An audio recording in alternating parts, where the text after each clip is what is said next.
Saudara-saudari terkasih, apakah saudara sudah memulai hari ini dengan penuh sukacita dan punya niat untuk berbuat baik meskipun kecil? Semoga Tuhan memberkati niat baik saudara. Hari ini saya ingin berbicara tentang evolusi. Evolusi adalah perkembangan, pertumbuhan dari ciptaan yang simple, sederhana menjadi semakin kompleks. Dan kita adalah puncak dari evolusi itu. Dulu awalnya adalah makhluk sel tunggal, sederhana. Dan kemudian bertumbuh seiring perjalanan waktu menjadi semakin kompleks. Menjadi tumbuhan, kemudian menjadi binatang. Kalau tumbuhan itu belum bisa mengungkapkan emosi, entah marah atau tersinggung, maka kemudian makin kompleks. Ketika menjadi binatang, maka emosinya juga kompleks. Ada sedih, ada marah, ada tersinggung. Tetapi juga belum berkembang secara akal budi. Dalam hal perencanaan, kerjasama, logika, refleksi, binatang belum bisa sampai ke sana. Tapi dalam perjalanan evolusi, muncullah Homo sapiens yang mampu berefleksi, bekerja sama, mengembangkan nalar. Tetapi tentu nalarnya juga masih sederhana. Lalu terus berjalan berkembang sampai sekarang ini. Sampai muncul yang sekarang ini menjadi sangat populer, yaitu AI, Artificial Intelligence. Kita begitu cepat dalam berpikir. Dan kemudian evolusi ternyata masih terus berjalan. Tentu evolusinya tidak lagi berkembang terjadi di dalam tubuh fisik. Karena tubuh fisik kita sudah tidak berevolusi. Kalau toh ada sangat kecil. Tidak bisa tiba-tiba manusia ini lalu tumbuh sayap gitu. Sudah secara fisik mungkin sudah tidak berevolusi. Lalu di mana dimensi evolusi itu terus berjalan? Dimensi evolusi itu terus berjalan di dalam kesadaran. Karena pikiran, perasaan, dan tubuh jasmani sangat terbatas. Dan sudah berhenti di situ. Yang tanpa batas, yang masih terus bisa bertumbuh adalah kesadaran, adalah roh. Maka sekarang ini ada begitu banyak orang yang di dalam level kesadarannya bertumbuh begitu cepat. Bahkan sekarang banyak orang yang sudah mengenal yang namanya dimensi kelima. Kita terbiasa hidup dalam dimensi 3 atau 3 dimensi yang sangat terbatas pada ruang dan waktu, tempat, dan sekarang ini bertumbuh yang namanya dimensi kelima, yaitu sebuah evolusi kesadaran di mana batas-batas, sekat-sekat, perbedaan-perbedaan sudah mulai bergeser. Digantikan dengan sebuah kesadaran bahwa kita itu terhubung satu sama lain. Kita menjadi bagian satu sama lain, tak terpisahkan. Apa yang kita lakukan itu mempengaruhi yang lain, entah itu baik, entah itu buruk. Dan karena itu ada keterhubungan, ada relasi yang mendalam antar pribadi, juga antar ciptaan, dan tentu dengan Tuhan. Nah, di sini sedang terjadi evolusi. Karena waktu dirasa begitu cepat. Dan kemudian pikiran dan perasaan tidak mampu mengikutinya. Pada saat ini juga dalam proses evolusi bergeser kepada dimensi yang kelima, terjadi krisis. Krisis bahwa orang tidak lagi merasa cukup dan bahagia dengan apa yang sedang dikerjakan saat ini. Sedang terjadi kemandegan pada sisi lain. Kemandegan itu membuat manusia banyak yang tidak puas dan mengalami depresi. Karena memang kehidupan atas dasar 3 dimensi sudah tidak lagi mampu memenuhi harapan kerinduan proses evolusi itu sendiri. Dan karena itu ada orang-orang yang kemudian sadar dan memulai intensif masuk di dalam proses dimensi kelima.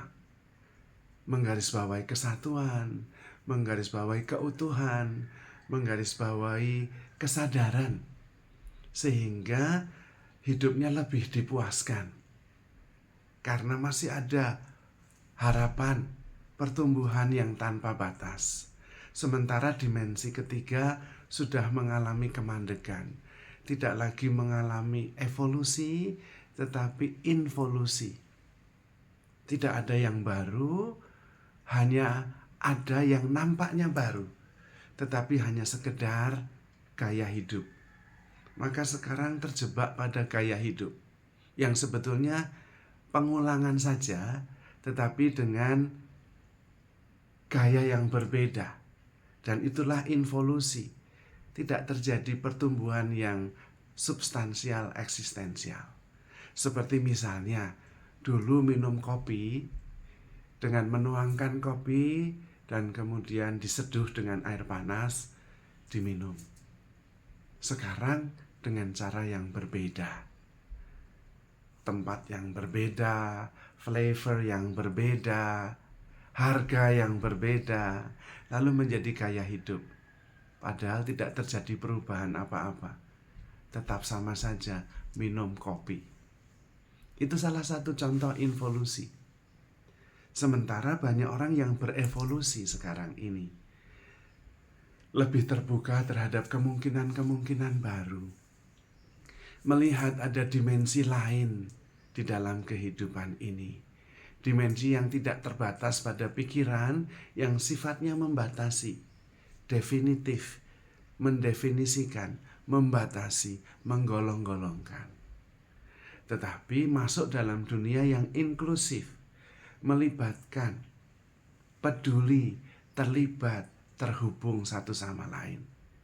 Banyak yang sekarang masuk dalam kesadaran bahwa aku dan engkau itu satu. Memang kita berbeda tetapi satu. Seperti ranting-ranting. Itu ada yang panjang, ada yang pendek, ada yang lurus, ada yang bengkok. Tetapi tetap satu di dalam pokok anggur yang sama. Menggarisbawahi kesatuan, kerukunan, sinergi, dan menghindari energi-energi negatif.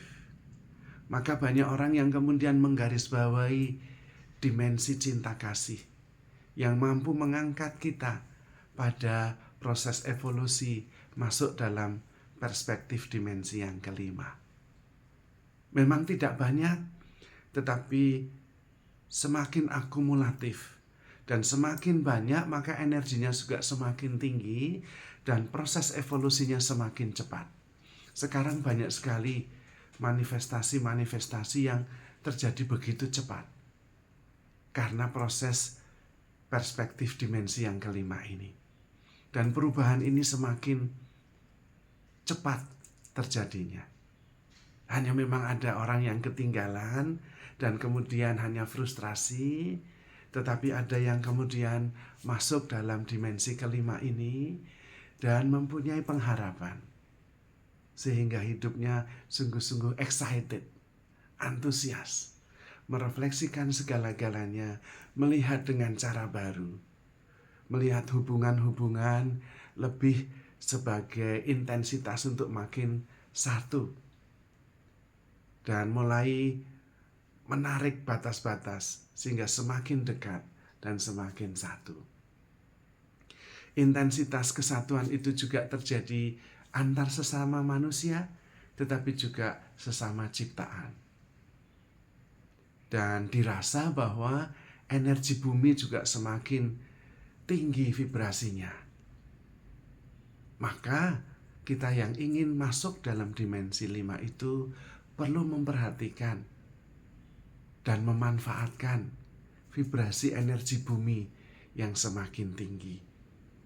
Maka sering-seringlah pergi menyerap energi alam.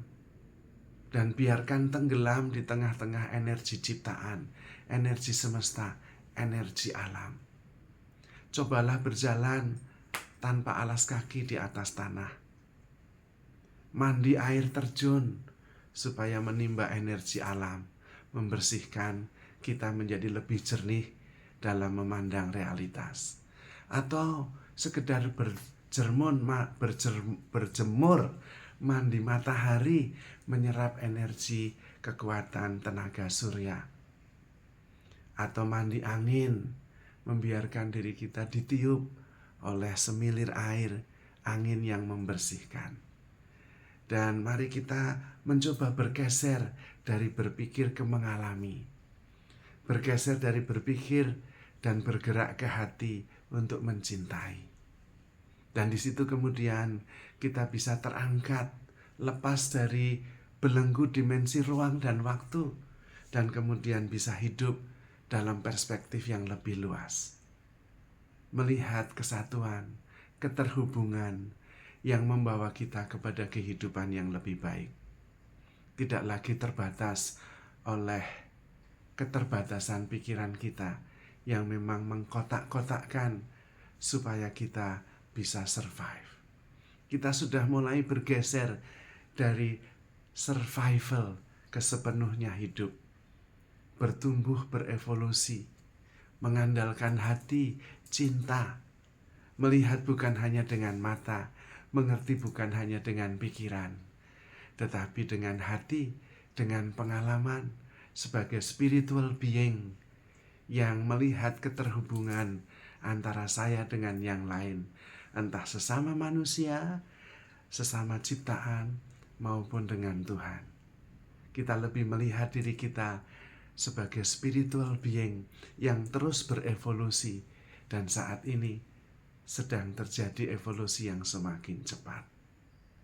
Maka mari saudara-saudari sekalian, kita terlibat dalam proses evolusi ini, supaya kita juga mengalami betapa menakjubkan kehidupan ini. Masih banyak kemungkinan yang tanpa batas ada di hadapan kita ketika kita berani masuk ke dalam dimensi yang kelima, dimensi kesadaran yang tanpa batas, hidup dalam roh yang tanpa batas. Terutama saudara-saudari terkasih, mari kita menyadari bahwa kita begitu dikasihi oleh Tuhan. Dan sejak awal kita adalah ciptaan tanpa batas yang terus berevolusi menjadi semakin baik, menjadi semakin mulia. Sampai nanti pada saatnya kita semua berevolusi menjadi makhluk ilahi yang sekaligus insani. Maka saudara-saudari terkasih, handle yourself with care, because you are love. Tuhan memberkati.